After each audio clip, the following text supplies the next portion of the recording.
Shalom, puji nama Tuhan. Sebelum saya menyampaikan firman Tuhan, mari kita berdoa. Bapa, di dalam nama Tuhan Yesus kami mengucap syukur. Engkau sungguh Bapa yang baik bagi kami. Terima kasih Bapa, terima kasih Engkau sudah menyertai kami, Engkau sudah melawat kami, Engkau sudah mengawal kami sepanjang perjalanan kehidupan. Saat ini kami baru mengawali tahun 2023. Kami percaya ada sesuatu yang ajaib yang Tuhan kerjakan di dalam setiap kehidupan kami. Terima kasih karena Engkau Allah yang dahsyat, Engkau Allah yang besar, Engkau Allah yang berkuasa, Engkau Allah yang hebat, Engkau Allah yang heran. Hanya di dalam nama Tuhan Yesus Kristus, haleluya, amin. Shalom. Selamat tahun baru saya ucapkan karena ini masih awal bulan dan masih tanggalnya belum begitu jauh gitu ya Bapak Ibu yang dikasih Tuhan. Jadi dari sini masih tanggal 5 gitu ya, tanggal 5 Januari 2023. Saya akan menyampaikan firman Tuhan tentang, yaitu temanya tentang pembalian secara ilahi ya. Pembalian secara ilahi. Banyak sebuah ramalan yang saat ini sedang digulirkan bahwa tahun 2023 adalah tahun kegelapan, tahun resesi global, tahun bencana alam, dikatakan seperti itu. Tidak ada yang baik di tahun ini, tapi kita harus percaya bahwa kita adalah anak-anak Tuhan. Bahwa tahun 2023 adalah tahun kemenangan, tahun 2023 adalah tahun anugerah. Tahun 2023 adalah tahun kasih karunia. Itu yang harus kita percaya. Karena apa? Tuhan sudah menyatakan kepada kita bahwa kita adalah anak-anak terang. Oleh karena itu kita harus bangkit, saudaraku yang dikasihi Tuhan ya. Kita harus bangkit. Kita harus benar-benar mempunyai hati yang terarah kepada Tuhan. Dikatakan di dalam Yesaya 60 ayat 1 dan 2, terjemahan baru dikatakan begini. Ayat yang ke-1, bangkitlah, menjadi teranglah, sebab terangmu datang dan kemuliaan Tuhan terbit atasmu. Sebab sesungguhnya kegelapan menutupi bumi dan kekelaman menutupi bangsa-bangsa. Tetapi terang Tuhan terbit atasmu dan kemuliaannya menjadi nyata atasmu. Di sini sudah jelas dikatakan bahwa kita sebagai anak-anak Tuhan, kita harus bangkit menjadi terang bagi bangsa-bangsa, menjadi terang bagi dunia, ya. Kalau kita menyatakan bahwa diri kita untuk supaya menjadi terang, kita harus benar-benar memproklamirkan diri kita bahwa kita adalah terang, ya. Karena apa? Kemuliaan Tuhan sudah terbit atas kita. Meskipun dikatakan di ayat yang kedua dikatakan, meskipun dikatakan kegelapan menutupi bumi dan kekelaman menutupi bangsa-bangsa. Satu hal, ada kata tetapi, berarti ada pembalian keadaan, ya. Ada pembalian keadaan. Dikatakan tetapi, ya. Bukan dan. Kalau dan berarti langsung ikut. Apa itu? Ada suatu kekelaman. Tapi di sini dikatakan tetapi terang Tuhan terbit atasmu, yaitu atas saudara dan saya. Kemuliaannya menjadi nyata atasmu, atas saudara dan saya. Berarti terang Tuhan sudah nyata dalam kehidupan setiap orang percaya. Kemuliaannya sudah juga nyata atas kehidupan orang percaya.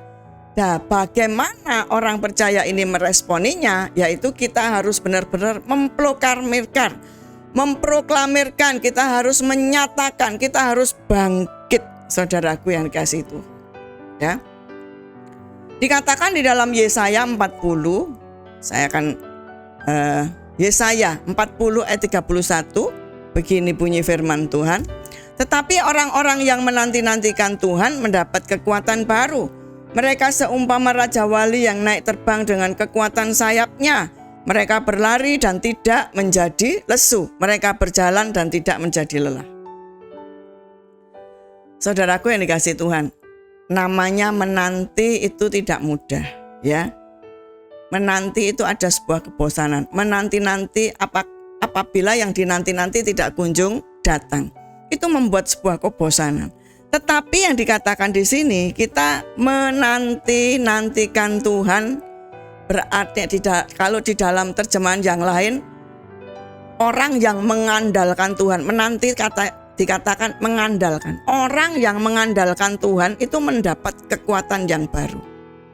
Saudaraku ya. Jadi di terjemahan katakan gini, tetapi orang yang mengandalkan Tuhan akan mendapat kekuatan baru. Mereka seperti burung Raja Wali yang terbang tinggi dengan kekuatan sayapnya. Mereka berlari dan tidak menjadi lelah, mereka berjalan dan tidak menjadi lesu. Berarti kata menanti di sini yaitu kita mengandalkan Tuhan. Kita duduk di kakinya Tuhan, kita berdiam diri, kita sungguh-sungguh membuka hati kita untuk Tuhan, ya. Itu dikatakan menanti. Memang di sini menanti itu tidak mudah, sebab harus benar-benar mempunyai kesiapan hati untuk tunduk pada waktu dan rencananya Tuhan, pada waktu dan caranya Tuhan. Jadi dari sini kita harus benar-benar dalam penantian itu jangan goyah, karena bukan waktu kita, bukan cara kita, tapi waktu Tuhan dan caranya Tuhan. Bagaimana supaya kita benar-benar mengalami sebuah pembalian ilahi, ya, di dalam kehidupan kita, yaitu kita harus punya, ya, hati yang terbuka. Kita harus punya hati yang terbuka. Dan hati yang terbuka adalah hati yang siap dibentuk oleh firman Tuhan. Mengapa hati? Karena hati adalah pintu gerbang, saudaraku yang dikasihi Tuhan, ya. Hati adalah pintu gerbang. Kalau dikatakan hati itu pintu gerbang, jadi hati itu bisa menerima hal-hal yang baik dan menerima hal-hal yang buruk. Jadi keluar masuknya hal-hal yang baik dan hal-hal yang buruk. Hati itu dapat menyimpan semua hal-hal yang baik dan hal-hal yang buruk. Seperti dikatakan di dalam Markus 7 ayat 21 sampai dengan 23. Sebab dari dalam hati, dari hati orang timbul segala pikiran jahat, percabulan, pencurian, pembunuhan, perzinahan, keserakahan, kejahatan, kelicikan, hawa nafsu, iri hati, hujat, kesombongan, kebebalan. Semua hal-hal jahat ini timbul dari dalam hati dan menajiskan orang. Berarti dari sini sudah jelas dikatakan mengapa kita harus terbuka hati kita. Kita harus mau dikoreksi, kita harus mau dioperasi, kita harus mau dibedah. Karena hati itu mempunyai apa? Segala pemikiran-pemikiran itu langsung muncul dari hati, yaitu hal-hal yang jahat, yang licik, iri hati, hujat yang sudah saya sebutkan tadi, ya saudaraku yang dikasihi Tuhan. Bahkan dari sini kita harus senantiasa berawas-awas dengan hati kita.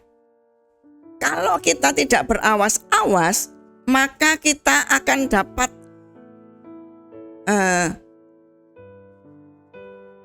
menerima hal-hal yang buruk itu dan kita simpan sehingga menjadi akar pahit. Oleh karena itu pesan daripada Amsal 4 ayat 23 dikatakan, jagalah hatimu dengan segala kewaspadaan, karena dari situlah terpancar kehidupan. Kita harus menjaga hati kita. Kita harus benar-benar berawas-awas dengan hati kita. Supaya apa? Pancaran kehidupan itu terus nyata. Dan dikatakan juga di dalam Amsal 4 ayat 23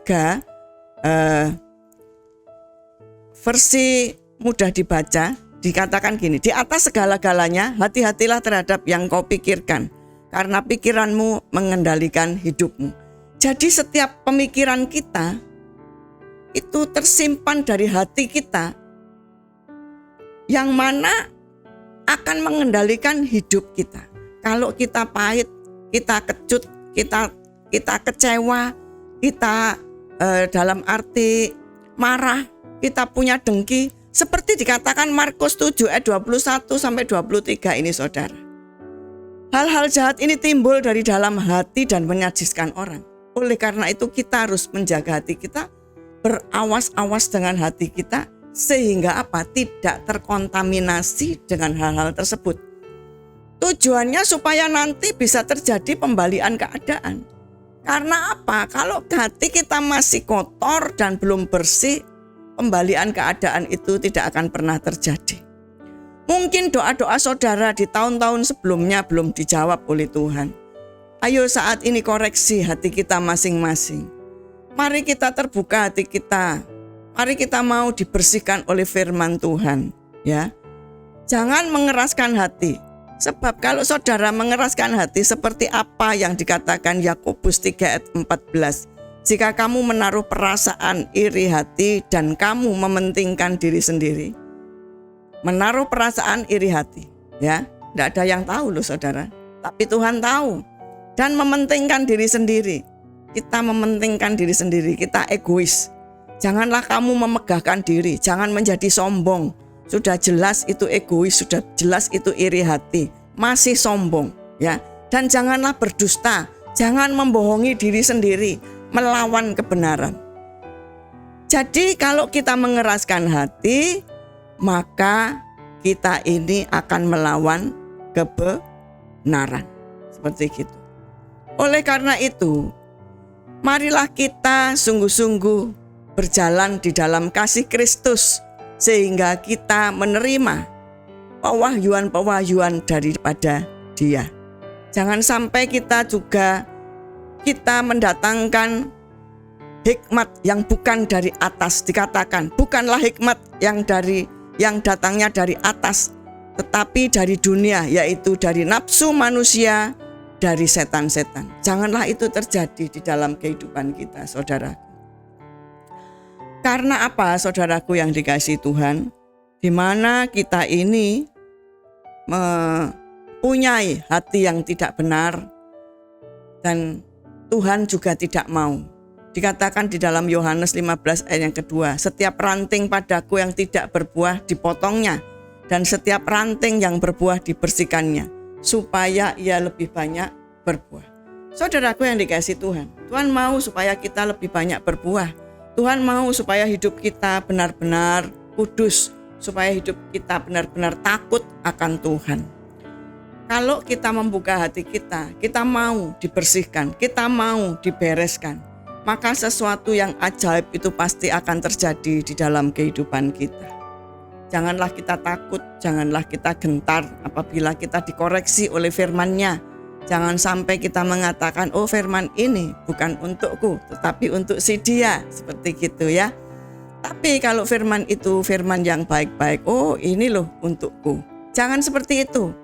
Kalau kita seperti itu, maka kita tidak akan bisa mempunyai perubahan. Seperti dikatakan di dalam Yakobus 3 ayat 14 tadi ya saudara, kita tidak akan punya perubahan. Kita mendustai diri kita sendiri. Kita melawan kebenaran. Jangan sampai itu terjadi. Tapi belajarlah untuk terus berawas-awas. Milikilah sekarang ya kerendahan hati. Jadi yang pertama kita supaya mengalami sebuah pembalian keadaan secara ilahi di dalam kehidupan kita. Bereskan hati kita dulu. Kalau saudara baca di dalam Mazmur 24 ya. Dikatakan begini, siapa yang boleh naik ke gunung Tuhan? Yaitu orang yang suci hatinya, orang yang bersih tangannya. Jadi dari situ, orang yang boleh ketemu Tuhan, orang yang boleh mengalami sesuatu yang ajaib, yaitu hati yang harus benar. Yang kedua, yaitu seruan untuk rendah hati. Ada di dalam Efesus, saudaraku ya. Saya akan bacakan Efesus 4 ayat yang ke-23, terjemahan bahasa Indonesia masa kini. Hendaklah hati dan seluruh pikiranmu diperbarui, ya. Di sini dikatakan, saya bacakan, hendaklah kalian selalu rendah hati, lemah lembut dan sabar. Tunjukkanlah kasihmu dengan membantu satu sama lain. Berusahalah sungguh-sungguh untuk hidup dengan damai supaya kesatuan yang diciptakan oleh Roh Allah tetap terpelihara. Jadi dari sini seruan untuk kita rendah hati, kita harus menunjukkan kasih, memberikan sebuah bantuan, merangkul satu dengan yang lain, ya. Buang semua ketidaknyamanan di hati, buang semua ketakutan, buang semua ego, buang semua iri, buang semua.